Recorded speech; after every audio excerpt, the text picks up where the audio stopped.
Let's talk about conflict resolution. Throughout history, humans have had a very different way of dealing with people they don't like. In the Stone Age, he hit them with a rock. In the 1800s, he challenged them to a duel, missed, and died of tetanus 3 weeks later. And today, we usually just write a passive-aggressive Yelp review or steal their Amazon packages. But every once in a while, a hero emerges. A man who looks at the suggestion box of society and sets it on fire. Today, we're talking about Marvin Heemeyer, a man who decided that the best way to file a noise complaint was with a 60-ton homemade concrete-encased tank. Marvin Heemeyer was a welder in Granby, Colorado. Now, welders are a special breed. They spend all day staring at bright lights, inhaling metal fumes, and fusing steel together. They generally like metal more than they like people. Marv ran a muffler shop. He was doing great. He bought some land at the auction for a bargain. Life was good until the Toyorias family showed up. They wanted to build a concrete batch plant. Now, if you don't know what a concrete plant is, imagine a factory that makes dust, noise, and sadness. And they wanted to build it literally right next to Marv's shop. The problem was, this new plant blocked the only road to Marv's shop. Marv went to the city council and said, "Hey, if they build this, nobody can get into my business. I will starve." The city council looked at Marv, then looked at the potential tax revenue from the big concrete plant. Then they looked back to Marv and said, "Skill issue." But wait, it gets stupider. Since the concrete plant blocked his land, Marv couldn't hook his toilets up to the city sewage line. So the city council, the same people who blocked his land, fined him $2,500 for improper sewage disposal. Imagine a guy stealing your shoes and then giving you a ticket for being barefoot. That is the level of petty we're dealing with here. Marv tried to sue them. He lost. He tried to petition the town. Nobody cared. So in 2002, Marv closed his shop. He sold his land to the garbage company, ironic, and then he disappeared. For a year and a half, Marv lived in a secret workshop connected to the muffler shop. He had bought a Komatsu D355A Bulldozer. Now, Komatsu sounds like a cute animal character, but it is actually a 50-ton yellow monster designed to move mountains. Marv wasn't just fixing it up, he was turning it into a medieval fortress. He invented something called composite armor. Basically, he took 2 sheets of half-inch tool steel, spaced them apart, and poured concrete in the middle.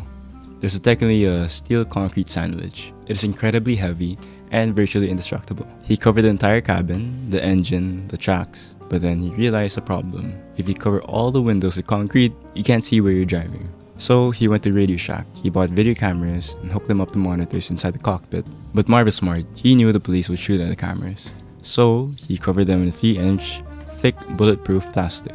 And this is the best part, he installed compressed air nozzles next to the lenses to blow away the dust from falling buildings. He also installed air conditioning, essential, a stock fridge with snacks, also essential, 3 gun ports fitted for a 50 caliber rifle, a 308, and a 22. And finally, he welded the doors shut from the inside. So once he got in, he wasn't planning on getting out.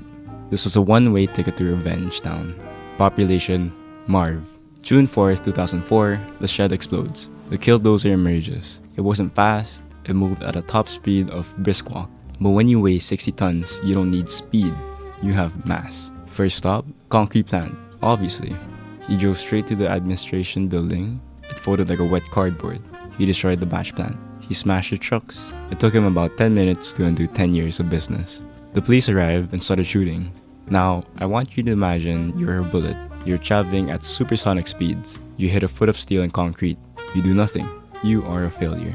Marv ignored them. He turned left and headed for town. He had a hit list. He wasn't just smashing random stuff. He drove through the town hall, flattened it. He went to the newspaper office that wrote mean articles about him, flattened it. He went to the home of the former mayor, flattened it.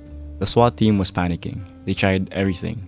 One guy literally jumped on top of the moving tank and tried to find a way in. He found the exhaust pipe and dropped a flashbang grenade down it. Marv didn't care. Then the governor authorized the National Guard to use an Apache helicopter with Hellfire missiles, a missile, in the middle of Colorado's suburb. Thankfully, they decided against it, probably because blowing up a neighborhood to save the neighborhood is bad PR. After 2 hours of driving around and causing $7 million property damage, the Killdozer was just getting tired. Marv tried to smash the Gamble's hardware store, but the basement foundation was soft. One track fell in, the engine was pulling too much weight. Psh, the radiator blew. The beast was dead. The police surrounded the vehicle. They waited for hours. They finally used cutting torches to slice through the armor, which took them 12 hours. When they got inside, they found Marv. He took his own life with a handgun. Now, looking back, nobody died except Marv. He actually went out of his way to avoid hurting people. At one point, he had the police in his sights and fired over their heads. He stopped to let people evacuate buildings before crushing them. So, was he a hero? Probably not. Destruction is bad, kids. Was he a villain? Maybe. But was he a legend of engineering who proved that with enough welding rods and spite, you can fight the government? Absolutely. The town took the Killdozer apart and scattered the scrap metal in secret locations so people wouldn't take souvenirs. But they couldn't scrap the memory. So the next time your HOA tells you your grass is a half inch too long, just remember Marv, and maybe just pay the fine. It's cheaper than a bulldozer. Hey, real quick, it's actually my first time trying this style of video. I had a blast making it, but I'm definitely still learning. If you stuck around this long, thank you, it really means a lot. Let me know what your thoughts are in the comment, or if you have a specific story you want me to cover next. Thank you for giving me a shot. I'll see you in the next one.